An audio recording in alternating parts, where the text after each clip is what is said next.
Detective Quinn. I seen you posted the thing with Detective Quinn on your page. What's your feelings about him?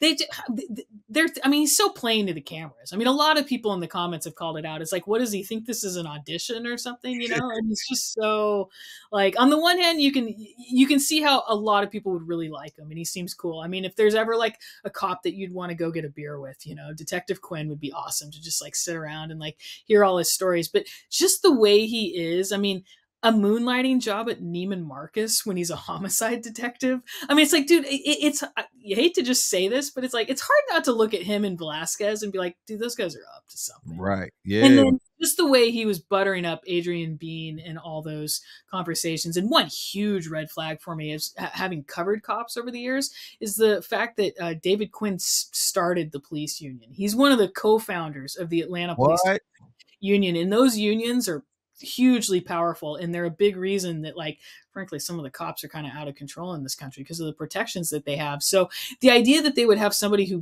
founded the police union also out investigating officer involved shootings, it's like, and maybe he has found things happening wrong, but I'm like, has he ever found that any of these officer involved shootings were not justified? Maybe he has. Great. That's a great Yeah. That is a great observation. I didn't know that. That's why you're important over here. I didn't know that. That's so important. Yeah, now you could tell. As soon as he say something, he look over here. Yeah, no. He look back to the I'm like, he's acting up here, man. He's so egotistic. In the prosecutor who's questioning him, Simone Hilton, you can tell she's like a little starstruck by him too. It's like, oh, right. They said he was on First 48 or something. I guess that's where he gets to claim to fame. Is ATL Homicide, like, are they all part of First 48? Because all of these Atlanta Police Department cops seem to love the limelight. Because that other one that they had on, Summer Benton, I guess she's been on some shows too, like Women of Homicide and things like that. But wow, that's craziness. Like, and like you said, working at Neiman Marcus, what I found interesting was that those conversations he said he had with Young Thug, he said he had like 3 or 4 different conversations with Young Thug. Yeah.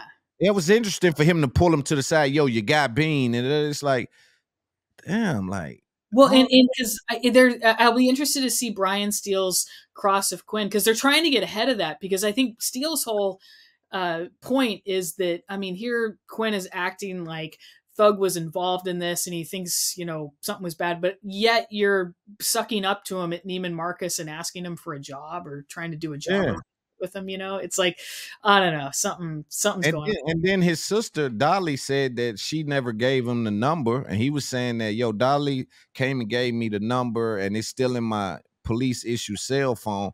It just seems like he's a little too in tune with this thing. It's something going on. Yeah, those guys, and I'm sure all the cases that they've done, they must just have tons of stories, but I'm sure tons of people have stories about them too. Right, facts.